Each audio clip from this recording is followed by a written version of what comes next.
अस्सलामु अलैकुम रहमतुल्लाहि व बरकातुहू। इस्लाम कॉल के नाज़रीन, आप सबको चैनल पर खुश आमदीद। एक औरत आंसू बहाते हुए अमीरुल मोमिनीन हज़रत उमर रज़ियल्लाहु अन्हु के पास आई।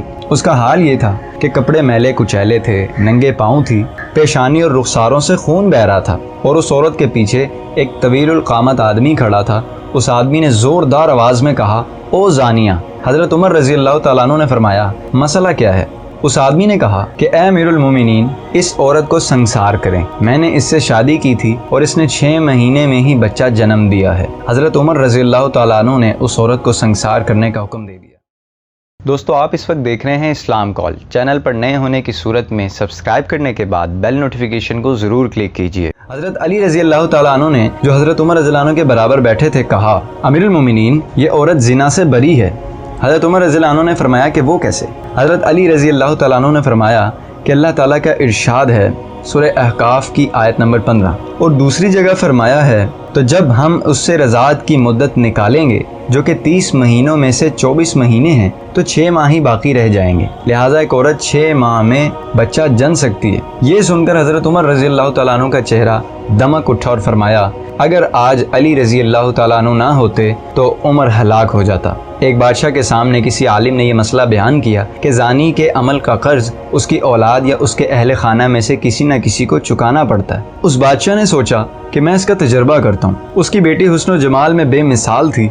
उसने शहजादी को बुलाकर कहा कि आम सादा कपड़ा पहनकर अकेली बाजार में जाओ, अपने चेहरे को खुला रखो और लोग तुम्हारे साथ जो मामला करें वो हूबहू आकर मुझे बताओ। शहजादी ने बाजार का चक्कर लगाया, मगर जो गैर महरम शख्स उसकी तरफ देखता शर्म व हया से निगाहें झुका लेता। किसी मर्द ने शहजादी के हुस्न जमाल की तरफ ध्यान ही नहीं दिया। सारे शहर का चक्कर लगाकर जब शहजादी अपने महल में दाखिल हुई तो राहदारी में किसी मुलाजिम ने महल की खादमा समझकर रोका, गले लगाया, बोसा लिया और भाग गया। शहजादी ने बादशाह को सारा किस्सा सुनाया तो बादशाह रो पड़ा और कहने लगा कि मैंने सारी जिंदगी गैर महरम से अपनी निगाहों की हिफाजत की है, अलबत्ता एक मर्तबा मैं गलती कर बैठा और एक गैर महरम लड़की को गले लगाकर उसका बोसा लिया था।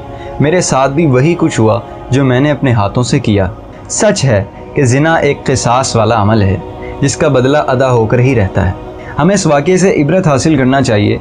ऐसा ना हो कि हमारी कोताही का बदला हमारी औलादें चुकाती फिरें। जो शख्स चाहता है कि उसके घर की औरतें पाक दामन बनकर रहें, उसे चाहिए कि वो गैर महरम औरतों से बेतमा हो जाए। इसी तरह जो औरतें चाहती हैं कि हमारे खामन नेकोकारी की ज़िंदगी गुजारें, बेहयाई वाले कामों को छोड़ दें, उन्हें चाहिए कि वो गैर महरम मर्दों की तरफ नज़र उठाना भी छोड़ दें, ताकि पाक दामनी का बदला पाक दामनी हो। रह गई बात कि अगर किसी ने पहले ये कबीरा गुनाह किया है तो तौबा का दरवाज़ा खुला है। सच्ची तौबा के ज़रिए अपने रब को मनाएं ताकि दुनिया में क़िसास से बच जाएं और आखिरत में ज़िल्लत और रुसवाई से छुटकारा पाएं। अल्लाह हमें शर्म व हया की दौलत से माला माल फरमाए। उम्मीद करते हैं कि आज की वीडियो आपको पसंद आई होगी। आपसे मुलाकात होगी इंशाल्लाह नेक्स्ट वीडियो में। तब तक के लिए अपने आसपास का बहुत सा ख्याल रखिएगा। अस्सलामु अलैकुम व रहमतुल्लाह।